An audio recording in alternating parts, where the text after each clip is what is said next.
Assalamualaikum warahmatullahi wabarakatuh. Mohon izin dosen. Kami dari kelompok 3 mata kuliah Kapita Selekta izin memperkenalkan diri. Nama Taruna Nindya Dika Febianto, notar 1902088, kelas MTG 313, bersama 3 rekan lainnya atas nama Nama Taruni Nindya Diah Ayu Rahmawati, notar 1902098. Nama Taruni Nindya Ifni Kusnul Latifah, notar 1902150.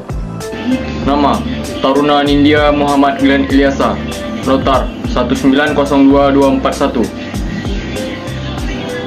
Pada kesempatan kali ini, saya akan membahas mengenai massa. Massa adalah suatu bentuk kumpulan individu-individu yang di dalamnya tidak terdapat interaksi, dan pada kumpulan tersebut tidak terdapatnya struktur, dan pada umumnya massa terdiri dari orang banyak yang berlangsung lama. Sementara itu, selanjutnya akan menjelaskan mengenai psikologi massa. Pertama, psikologi adalah ilmu tentang perilaku dan proses mental. Sementara massa dapat diartikan sebagai bentuk kolektivitas dan kebersamaan. Oleh karena itu, psikologi massa akan berhubungan dengan perilaku yang dilakukan secara bersama-sama oleh sekelompok massa. Selanjutnya, saya akan menjelaskan mengenai ciri-ciri massa. Pertama, orang-orang anonim dan heterogen. Yang kedua, tidak terdapatnya interaksi. Yang ketiga, tidak mampu bertindak secara teratur. Yang keempat, memiliki sikap yang kurang kritis. Yang kelima, mudah dipengaruhi oleh aktor di balik massa tersebut. Baiklah, saya di sini akan melanjutkan presentasi yang telah disampaikan oleh rekan saya yang bernama Taruna Nindya Dika Febianto. Jenis massa. Jenis massa dapat dilihat dari bentuknya. Yang kedua, dapat dilihat dari aktivitasnya. Yang ketiga, dapat dilihat dari jumlah orang di dalam massa. Yang keempat, dapat dilihat dari waktu terbentuknya. Yang kelima, dapat dilihat dari tingkatan keyakinan anggota terhadap kelompoknya. Yang keenam, dapat dilihat dari penyebaran massanya. Yang pertama, dapat dilihat dari bentuknya. 1. Massa yang tidak terorganisir secara formal atau massa yang abstrak. Massa yang tidak tersusun, yaitu massa yang belum terikat oleh satu kesatuan norma dan tujuan, namun berkumpul dalam adanya dorongan, perhatian, dan kepentingan yang sama, serta sewaktu-waktu dapat bubar dengan sendirinya. Contohnya, massa yang berkumpul di pemakaman korban peristiwa Trisakti. Yang kedua, massa terorganisir secara formal atau massa yang konkret. Massa yang tersusun, yaitu massa yang sudah terikat pada satu kesatuan norma, tujuan, mempunyai struktur yang jelas, dan terbentuk dalam suatu organisasi dengan pembagian kerja yang pasti, serta mempunyai potensi yang dinamis atau mempunyai fungsi gerakan. Contohnya, Forum Komunikasi Kota, Forum Komunikasi Senat Mahasiswa Jakarta. Dilihat dari aktivitasnya, A.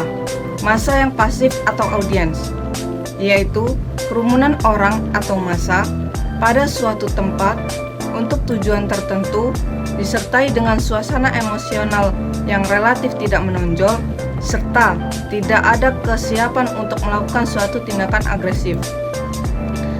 B. Massa yang aktif atau mood,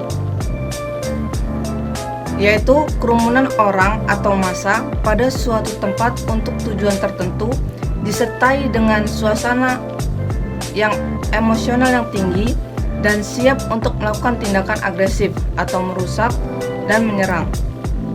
Massa yang aktif dibagi menjadi 3. A. Massa agresif atau agresif mood. B. Massa yang melarikan diri atau escape mood. C. Massa yang ekspresif atau ekspresif mood. Di sini saya akan melanjutkan presentasi rekan saya tentang jenis massa. Jenis massa yang selanjutnya dilihat dari jumlah orang di dalam massa. Terbagi menjadi 2, yaitu massa besar serta massa kecil. Untuk massa besar adalah massa baik terorganisir maupun tidak terorganisir, bersifat pasif maupun agresif, di mana jumlah anggotanya sangat banyak dan terdiri dari individu-individu atau kelompok-kelompok individu yang berkumpul karena adanya dorongan, perhatian, dan kepentingan yang sama. Contohnya, massa yang berkumpul di sekitar jembatan Semanggi pada tanggal 13 November 1999. Untuk massa yang selanjutnya yaitu massa kecil, yaitu massa baik terorganisir maupun tidak terorganisir, bersifat pasif ataupun agresif, di mana jumlah anggotanya relatif kecil dan terdiri dari individu-individu atau beberapa banyak individu yang berkumpul karena adanya dorongan, perhatian, dan kepentingan yang sama. Contohnya, massa kelompok Ibu Peduli yang memberikan bunga kepada pengemudi mobil di Bundaran HI. Untuk jenis massa yang selanjutnya dilihat dari tempat terbentuknya, terbagi menjadi dua, yaitu massa yang telah lama terbentuknya serta massa yang baru terbentuknya. Untuk massa yang telah lama terbentuknya adalah massa yang telah berkumpul dalam waktu relatif lama sehingga rasa memiliki dan solidaritas sebagai suatu kelompok telah terbentuk dan sulit untuk dihilangkan. Misalnya, anggota PDI Perjuangan, anggota P3, senat mahasiswa suatu universitas. Untuk massa yang selanjutnya, massa yang baru terbentuk adalah massa yang relatif baru berkumpul sehingga belum memiliki rasa solidaritas sebagai suatu kelompok. Misalnya, massa yang berkumpul menyaksikan pawai di jalan atau kecelakaan lalu lintas atau kebakaran.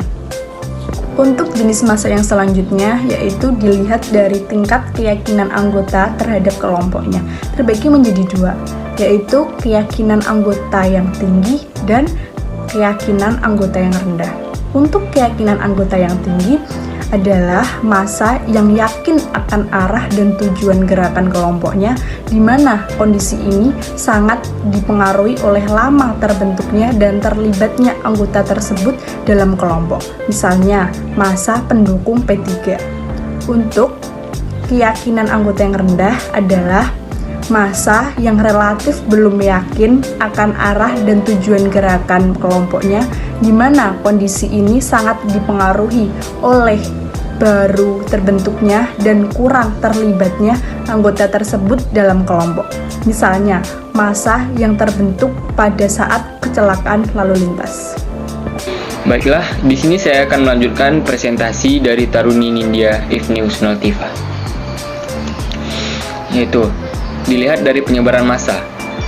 Yang pertama, massa yang terpusat, yaitu massa yang berkumpul di suatu tempat atau di bawah komando seorang pemimpin.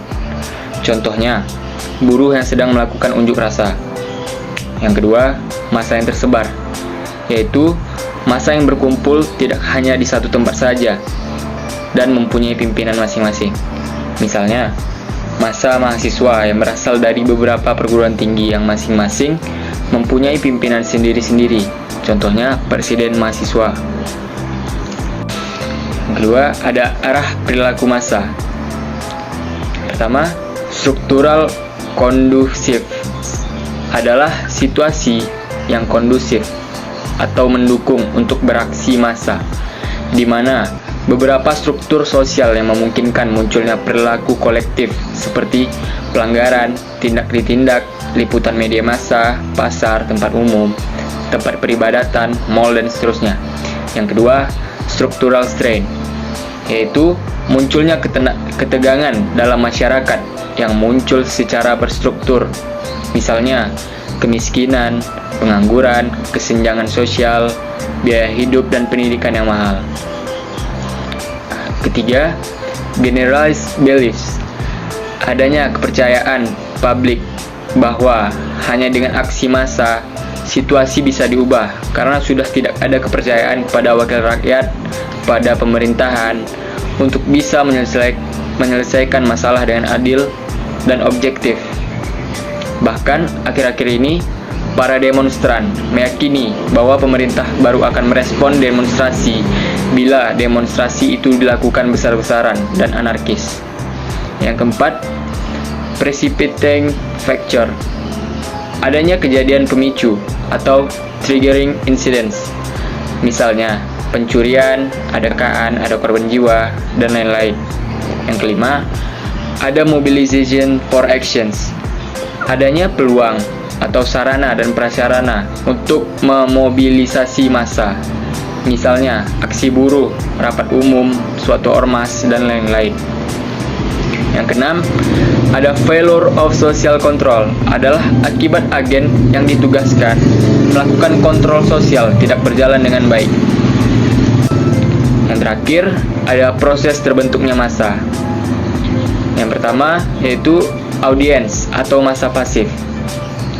Audiens adalah kerumunan orang atau massa pada suatu tempat untuk tujuan tertentu, disertai dengan suasana yang relatif tidak emosional serta tidak ada kesiapan untuk melakukan suatu tindakan atau aksi.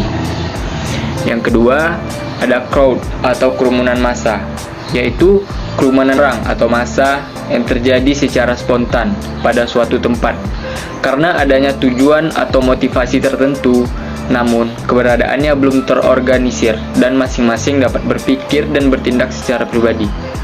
Yang ketiga, ada mob atau massa yang aktif, yaitu kerumunan orang atau massa pada suatu tempat untuk tujuan tertentu, disertai dengan suasana emosional dan siap untuk melakukan tindakan atau aksi agresif seperti merusak, menyerang, dan lainnya.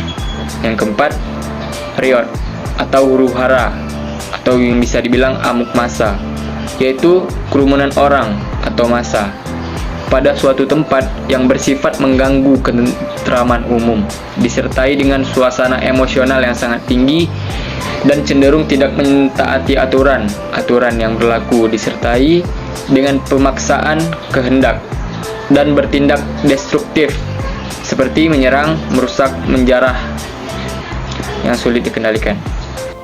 Sekian yang dapat kelompok kami sampaikan. Mohon maaf bila terjadi banyak salah maupun kata. Wassalamualaikum warahmatullahi wabarakatuh.